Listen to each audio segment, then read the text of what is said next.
नमस्कार दोस्तों, welcome to polity by KD. मेरा नाम है कुलदीप आनंद और आज की इस वीडियो में हम पब्लिक एडमिनिस्ट्रेशन के इंपॉर्टेंट ऑथर्स और उनकी बुक्स को डिस्कस करेंगे।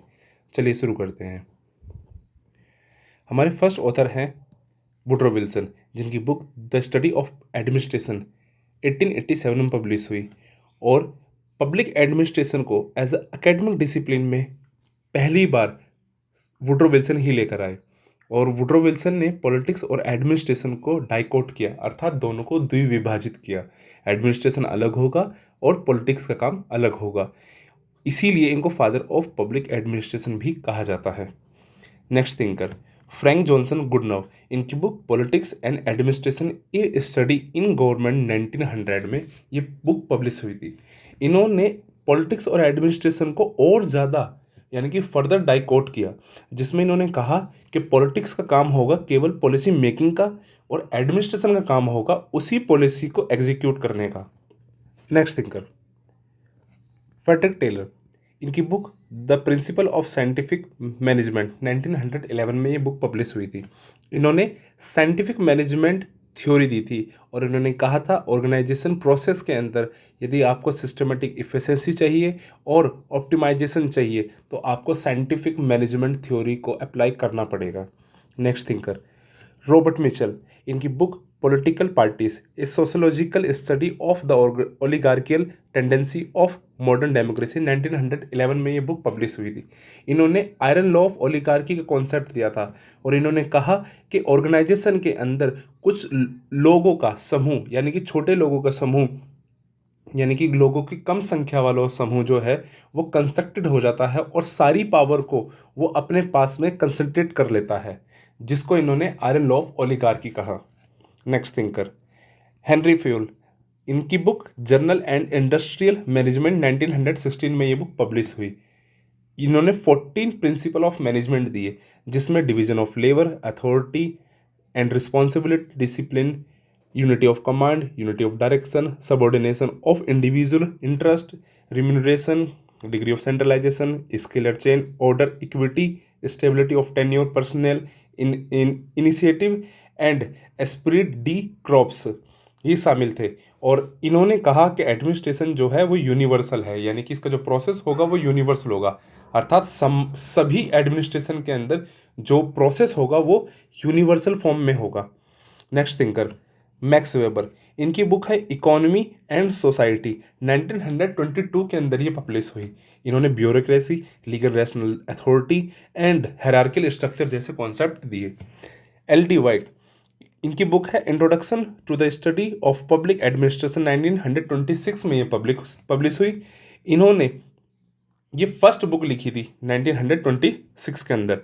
इनकी नेक्स्ट थिंकर W.F. विलोबई, इनकी बुक है the principle of public administration 1927 में ये बुक पब्लिश हुई। इन्होंने पब्लिक एडमिनिस्ट्रेशन को as a fourth branch of government कहा after the legislative, executive and judiciary, अर्थात फर्स्ट लेजिस्लेटिव, दूसरा executive, third judiciary and public administration is fourth branch. Next thinker Elton Mayo की book the human problem of an industrial civilization 1933 में publish हुई। Second book human problem of an individual civilisation 1946 में publish हुई। Third book the social problem of an industrial civilisation 1945 में book publish हुई। इन्होंने Hawthorne studies का concept दिया जो कि behavioural approach in public administration को इंट्रोड्यूस कराता है, और इन्होंने ह्यूमन रिलेशन अप्रोच की थ्योरी भी दी। Next thinker Luther Gulick and Lyndall Urwick हैं। इनकी दो book papers on the science of administration 1937 and second book है notes on the theory of organization 1937 में दोनों बुक पब्लिश हुई। इन्होंने पोस्ट कॉर्प जैसा कॉन्सेप्ट दिया, यानी कि planning, organizing, staffing, directing, coordinating, reporting and budgeting. Next thinker Chester Barnard, इनकी book the function of the executive 1938 में ये बुक पब्लिश हुई। Chester Barnard conceive the organization as a social system. इन्होंने organization को कहा कि ये एक सोशल सिस्टम ही है, इसीलिए इनको spiritual father of social system school कहा जाता है। Next thinker Mary Parker Follett, इनकी बुक डायनेमिक एडमिनिस्ट्रेशन 1941 एंड इनकी सेकंड बुक क्रिएटिव एक्सपीरियंस 1924 में ये बुक पब्लिश हुई। इन्होंने ब्रिज का काम किया, एक ब्रिज का काम किया between the classical approach and behavioural human relation approach in the organisation. किसी भी ऑर्गेनाइजेशन के अंदर क्लासिकल अप्रोच और उसके ह्यूमन रिलेशन के बीच में एक ब्रिज का काम मैरी पार्कर ने किया। नेक्स्ट इनकी जो थ्योरी है, इन्होंने कॉन्सेप्ट दिया कंस्ट्रक्टिव कन्फ्लिक्ट का, और इन्होंने कहा कि power is ability to make things happen to you casual agent to the initiative changes, अर्थात किसी भी नए परिवर्तन के लिए हमें पावर की आवश्यकता होती है। नेक्स्ट थिंकर हर्बर्ट साइमन, इनकी book the administrative behaviour a study of decision making process in administrative organisation 1947 में बुक पब्लिश हुई।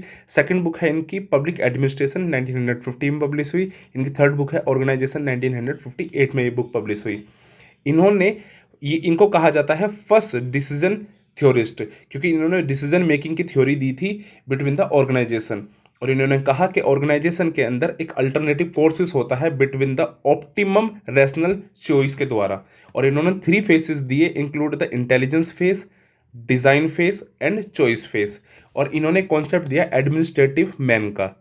नेक्स्ट थिंकर डगलस मैकग्रेगर, इनकी बुक है the human side of enterprises 1960 में ये बुक पब्लिश हुई। इन्होंने theory दी, theory X and theory Y.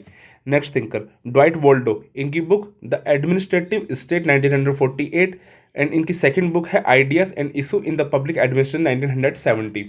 Dwight Waldo said the separation between the politics administration have the become a outworn credo, अर्थात इन्होंने ये जो कहा कि जो बिटवीन पॉलिटिक्स एंड एडमिनिस्ट्रेशन को आप सेपरेट कर रहे हो वो एक पुराना दौर है, अब इनको अलग अलग करने की कोई ज़रूरत नहीं है। रिस्टोर किया इन्होंने ethical principle to the public administration, और पब्लिक एडमिनिस्ट्रेशन में इन्होंने एथिकल प्रिंसिपल्स को रिस्टोर करने का काम किया।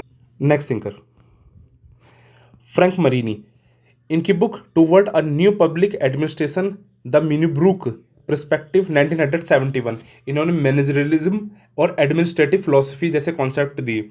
फ्रेडरिक डब्ल्यू रिक्स, इनकी book the Agraria and Industria toward a typology of comparative administration 1955 में ये बुक आई। इनकी सेकंड बुक है the ecology of public administration 1961 and इनकी थर्ड बुक है administration in the developing countries 1964। इन्होंने ecological approach to public administration में दिए, और इन्होंने prismatic society, formalization, heterogeneity and overlapping जैसे कॉन्सेप्ट दिए। इन्होंने बाजार कैंटीन मॉडल, ये मोस्ट इंपॉर्टेंट मॉडल है, bazaar canteen model, sala model और क्लैट का कॉन्सेप्ट दिया इन्होंने। नेक्स्ट थिंकर है हमारे रॉबर्ट डल जिनकी बुक है science of public administration 3 problems 1947। इन्होंने पब्लिक एडमिनिस्ट्रेशन को साइंस नहीं माना, और इन्होंने कहा कि साइंस इसलिए नहीं है क्योंकि 3 प्रॉब्लम्स देखी जाती है एडमिनिस्ट्रेशन के अंदर, जो है वैल्यूज, बिहेवियर एंड कल्चर, और ये तीनों जो हैं मिलकर कभी भी साइंस नहीं बना सकती पब्लिक एडमिनिस्ट्रेशन को। लास्ट थिंकर है हमारे पीटर ड्रकर, इनकी बुक है मैनेजिंग फॉर रिजल्ट 1964। इन्होंने मैनेजमेंट बाय ऑब्जेक्टिव का कॉन्सेप्ट दिया। दोस्तों आज की क्लास यहीं समाप्त करते हैं। अगर आपको इस क्लास की PDF चाहिए तो आप मेरे टेलीग्राम चैनल पर जा सकते हैं। टेलीग्राम चैनल का लिंक जो है आपको डिस्क्रिप्शन में मिल जाएगा। Thank you guys.